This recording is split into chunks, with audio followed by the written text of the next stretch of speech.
Hi guys, Ruhin টেলার্সে আরও একটি নতুন ভিডিওতে আপনাদের স্বাগত। আজ আমি একটি কলি সহ সালোয়ার কাটিং করে দেখাবো। তো চলুন শুরু করা যাক। দোস্ত, লেডিস সালোয়ারটি কাটিং করে যে আমি দেখাবো, এটার কাপড় আমি নিয়েছি 2 মিটার। এটি দুটি মাপে কাটিং হবে। চলুন আমি মাপটি বলছি। 33.5 লম্বা আর ফোল্ড হচ্ছে 13।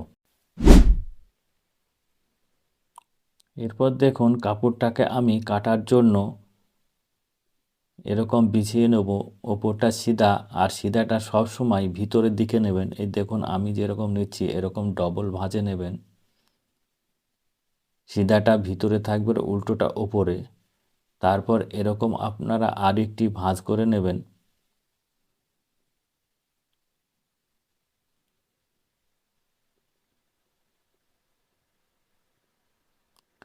এই দেখুন, এরকম আরেকটি ভাঁজ করে এরকম ফেলে নেবেন।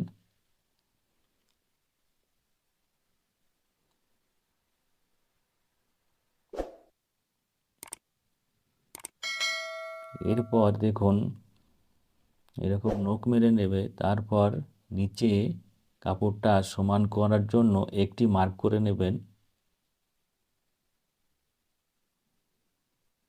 আর নিচে হেমিংয়ের জন্য যে মার্জিনটা নেবেন 1.25 ইঞ্চি।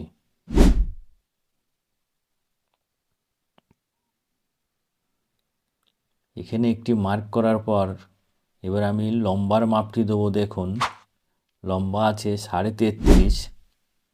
আপনার ওপরে এই মার্কটা দেবেন না, ওটা আমি এমনি দিলাম। আপনারা এখানে 4 ইঞ্চিতে একটি মার্ক করবেন।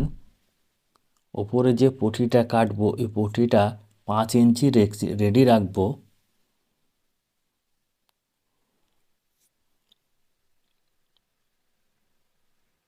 আর এখানে আপনারা হাই নামাবেন 15 ইঞ্চিতে।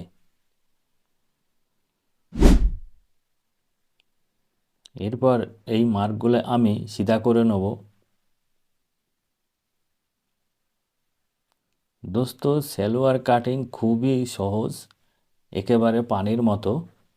আপনারা একবার দেখলেই পারবেন।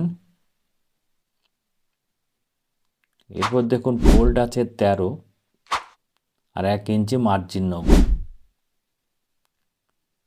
এরপর এইখান থেকে এটা আমি একটা সিধা মার্ক করব। এখানে লুজ হবে, ওর জন্য কোনো আমি রাউন্ড কাটবো না, সিধা করে কাটবো।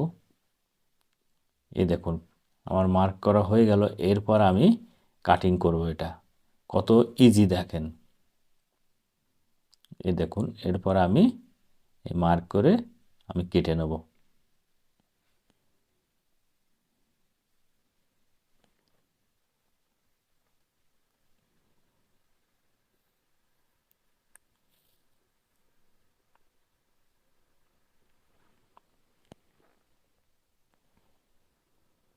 এখানে একটা নেচা দিয়ে নেবেন। এরপর ওপরে যে পটিটা, ওই পটিটা আমি কাটবো।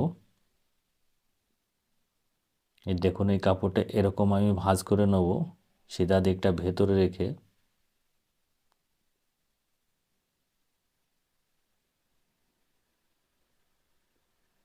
আপনারা এরকম সুন্দর করে ফেলবেন। এটা আছে 20.5, এটা 20.5 রাখবেন। এখান থেকে আপনারা নেবেন 6.5 ইঞ্চি। 1.5 ইঞ্চি ওপরে ফিতের জন্য মার্জিন, আর 1 ইঞ্চি সেলাই মার্জিনের জন্য। তাহলে টোটালে আমার এটা সেলাই করার পর 33.5 রেডি থাকবে। এই দেখুন, এরকম উঠবে।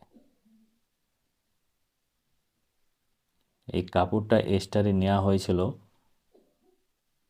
এরপর দেখুন, আমি রুমালি কাটবো। এটা কিভাবে কাটছি দেখুন। নিচে একটি মার্ক করে নেবেন সিধা করার জন্য। এরপর 9 নেবেন। এখান থেকে আপনারা 6 ইঞ্চি নেবেন, আর এখান থেকে 6-এর হাফ 3 ইঞ্চি নেবেন। বাস, এরপর মার্ক করে নেবেন। তো দোস্ত, আমার এই ভিডিওটা ভালো লাগলে লাইক, শেয়ার, কমেন্ট করবেন। আর ভিডিওতে যদি নতুন হয়ে থাকেন একটি সাবস্ক্রাইব করে পাশে থাকা বেল আইকনটি দাবিয়ে অলে করে দেবেন নতুন ভিডিওর নোটিফিকেশন পাওয়ার জন্য। তো ভালো থাকবেন, সুস্থ থাকবেন, আবারও দেখা হবে অন্য কোনো নতুন ভিডিওতে।